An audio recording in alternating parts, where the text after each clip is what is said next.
یہ media talk اس لیے نہیں کر رہا کہ میں تحریک انصاف کو چھوڑ رہا ہوں. میں میڈیا ٹاک اس لیے کر رہا ہوں کہ میں اس وقت چاہتا ہوں میری ساری قوم سمجھے کہ میری طرح کا آدمی سیاست میں کیوں آیا اور اس نے یہ اتنی لمبی 27 سال کی سٹرگل کیوں کی. میں 18 سال کا تھا جب میں پاکستان کرکٹ ٹیم میں کھیلتے ہوئے انگلینڈ گیا. اس کے بعد میں نے وہاں 4 سال پڑھائی کی اور اس کے بعد میں پروفیشنل کرکٹ کھیلتا تھا گرمیوں میں انگلینڈ میں اور سردیوں میں پاکستان ہوتا تھا یا پھر دنیا میں کرکٹ ٹور کرتا. تو اس ٹائم پہ میں جو برطانیہ کا سارا سسٹم تھا وہ میں پوری طرح سمجھ گیا. یونیورسٹی میں بھی میں نے پولیٹکس پڑھی تھی اور پولیٹیکل ہسٹری پڑھی تھی, پولیٹیکل سائنس. تو مجھے وہ پوری طرح سمجھ آ گئی کہ وہاں کا سسٹم کیا ہے اور پاکستان کا سسٹم مجھے پتا تھا. جب ایک معاشرے کے اندر انصاف ہوتا ہے وہ آپ کے حقوق کی حفاظت کرتا ہے.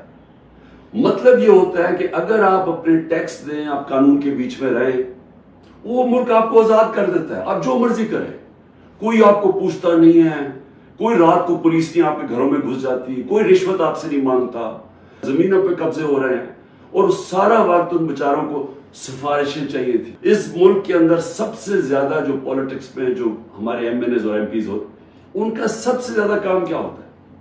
لوگوں کی سفارش جا کے گورنمنٹ آفیسز میں جائے. وہاں کیوں نہیں ہوتا؟ کیونکہ وہاں انصاف ہے. کئیوں کو میں جانتا ہوں انہوں نے پیسہ اکٹھا کیا, محنت کی, 15-20 سال سرمایہ کاری, اتنا سرمایہ اکٹھا کر کے پاکستان آ کے بزنس کھولی. وہ اس نظام میں ان کی بزنس نہیں چلتی تھی, یہاں رشوتیں دینی پڑتی تھی, یہاں ہر سسٹم یعنی سسٹم میرٹ کو اجازت نہیں دیتا آگے بڑھنے کے لیے کیونکہ انصاف نہیں ہے. اور وہ یہاں تباہ ہو کے, میں نے دیکھا لوگ یہاں فراڈ ہوئے, ان سے ہر جگہ زمینوں پہ قبضے ہوئے, ان کے گھروں پہ قبضے ہوئے. جب وہ واپس آتے تھے پیچھے قبضہ ہو جاتا تھا.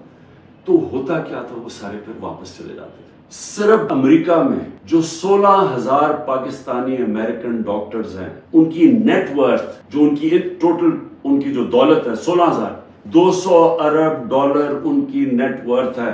جو 10 پاکستانی سب سے امیر ہیں اس وقت امریکہ میں, پاکستانی امریکنز, 25 ارب ان کی نیٹ ورتھ ہے ڈالرز. صرف جو پاکستانیوں کو یہاں سمجھتے ہیں کہ یہاں حالات اچھے نہیں ہیں, جنہوں نے دبئی میں, اس میں حلال کا بھی پیسہ حرام کا بھی ہے, صرف دبئی میں انہوں نے جو پراپرٹیز لی ہوئی ہیں 20,000 پاکستانیوں نے, وہ 10.4 ارب ڈالر کی پراپرٹیز لی ہوئی ہیں. ہم 6 ارب کے پیچھے, ڈالر کے پیچھے, آئی ایم ایف کے پیچھے بھاگ رہے ہیں. تحریک انصاف بنائی 96 میں اور اس کا نام تھا انصاف کی تحریک.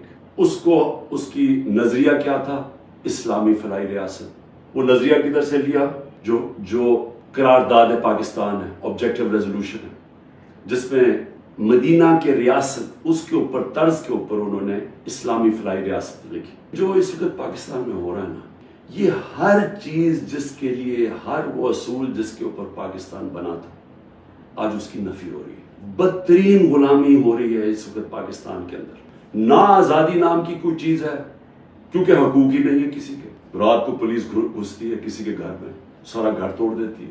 وہ تحریک انصاف کا نہیں ملتا, اس کی بہنوں کو, ان کو تنگ کرتے ہیں, بہنوئیوں کو, رشتہ داروں کو, ان کو تنگ کرتے ہیں, ان کو پکڑ کے لے جاتے ہیں, عورتوں کو پکڑ کے لے جاتے ہیں. یہ تو ہم سنتے تھے کہ ہٹلر کی جرمنی کے اندر ایسے ہوتا تھا.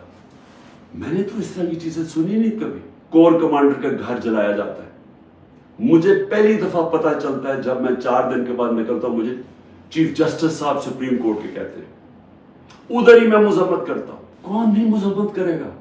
اب جس کو پکڑتے ہیں وہ آگے بیٹھتے ہیں, جی میں پی ٹی آئی چھوڑو, میں جی فوج کے ساتھ ہوں اور میں بڑی مذمت کرتا ہوں 9 مئی کو. تو کون نہیں کرتا؟ ہم نے کبھی کہا کہ ہم نے مذمت نہیں کی؟ کوئی چاہے گا اپنے ملک کے, آپ اپنی فوج کے خلاف کوئی کاروائی کریں یا اپنی فوج کو بدنام, کوئی چاہے گا؟ کیونکہ جب آپ کی فوج کمزور ہوتی ہے ملک کمزور ہو جاتا ہے. لیکن یہاں تو ایک عجیب ہی ماحول بنا دیا گیا ہے. وہ کور کمانڈر کا انویسٹیگیٹ کیے بغیر, یہ پتہ ہی نہیں ابھی تک کہ کس نے کیا کیا, اس کے انویسٹیگیٹ کیے بغیر پورا پاکستان میں تحریک انصاف کے اوپر کریک ڈاؤن ہو گیا. جب میں کوشش کرتا ہوں کہ ڈائلاگ کی بات کرو, ہمارے سے کوئی بات چیت تو کر لے, ہم یہ بات کر کے مسئلے حل کر دیں, جس دن میں یہ کہتا ہوں اگلے دن اور سختی شروع ہو جاتی ہے, 2-3 اور ایف آئی آر کاٹ دیتے ہیں, گھر میں آ جاتی ہے پولیس, کیونکہ سمجھتے ہیں یعنی کوئی ایک عجیب ذہن بیٹھے ہوئے وہ سمجھتے ہیں کہ جو ڈائلاگ کرنا جا رہے ہو وہ اب اس کے گھٹنے کانپنے شروع ہو گئے ہیں تو اس لیے آ کے اس کے اوپر تھوڑی اور سختی کرو تو بالکل بیٹھ جائے گا. جب تک میرے میں سانس ہے میں اس ملک کی حقیقی آزادی کے لیے تب تک پوری جدوجہد کرتا رہوں گا جب تک میں زندہ ہوں. لیکن مجھے اس وقت پاکستان کا خطرہ ہے, مجھے اپنی ملک کی فکر پڑ گئی ہے, اور جو لوگ مل کے یہ سب کچھ کر رہے ہیں ان کو ملک کی فکر کیوں نہیں ہے؟ کیوں آج مجھے یا نہیں؟ 308 روپے کا ہو گیا ڈالر اوپن مارکیٹ میں. جب ڈالر 308 روپے کا اوپن مارکیٹ میں ہو جائے تو خطرے کی گھنٹیاں بج جانی چاہیے. میں نے عمران خان کو جی ECL پہ ڈال دیا, شکر کو میں تو آپ کا شکریہ ادا کرتا ہوں. میں تو جانے نہیں چاہتا ملک سے باہر, کیونکہ میں نے کوئی باہر میرے پیسے بینک اکاؤنٹ کچھ نہیں پڑے ہوئے. ہمارے پاس جو فورن ایکسچینج ریزروز تھے, یاد رکھیں روپیہ مضبوط رہتا ہے جب آپ کے ریزروز اوپر ہو.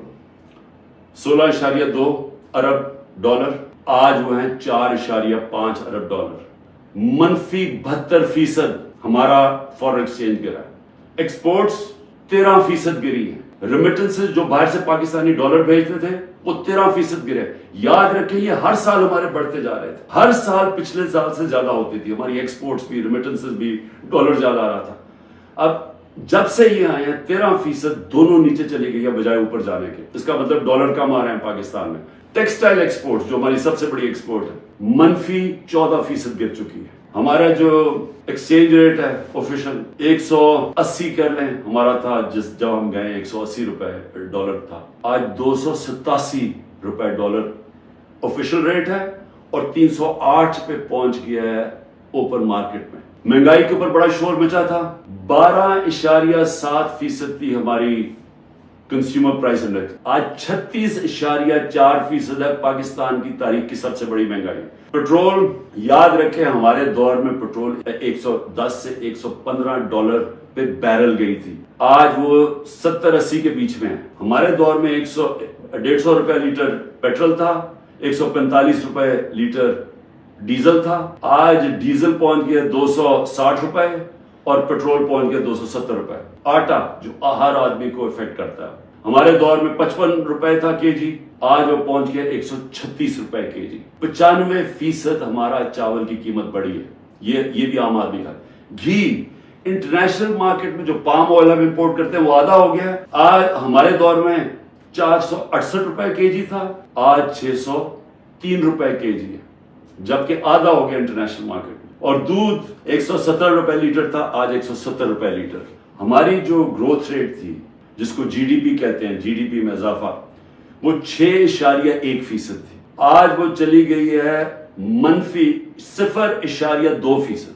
0.2% پہ چلی گئی. انڈسٹریز ہماری اوور آل انڈسٹری 6.8% پہ پڑ رہی تھی, آج وہ -2.9% پہ چلی گئی. زیادہ تر انڈسٹریز وہ -2.9 پہ پہنچ گئی ہیں, اور جو لارج اسکیل مینوفیکچرنگ ہے جس سے سب سے زیادہ دولت میں اضافہ ہوتا ہے وہ ہمارے دور میں 11.9% پہ بڑھ رہی تھی, وہ آج منفی 7.9% پہ چلی گئی, تقریباً 8% منفی پہ چلی گئی. جو کنسٹرکشن ہے جس سے سب سے زیادہ نوکریاں ملتی ہیں وہ 1.9% پہ بڑھ رہا تھا ہمارے دور پہ, آج وہ -5.5% پہ چلی گئی. اور پھر کاٹن, کیونکہ ہمارا سب سے زیادہ جو کپڑا بناتے ہیں ہم, اس سے ہمارا اضافہ بھی ہوتا ہے, نوکریاں بھی ملتی ہیں, ایکسپورٹس بھی بڑھتی ہیں, وہ 9.2% پہ بڑھ رہی تھی, آج وہ -23% پہ پہنچ گئی ہے, یعنی کہ بند ہو رہی ہے انڈسٹری. معاشرہ کنٹرول سے باہر بھی نکل جاتا ہے. سری لنکا میں اس سے کم حالات تھے جبکہ لوگ سڑکوں کے اوپر آ گئے. ابھی تک لوگ سڑکوں پہ کیوں نہیں آ رہے؟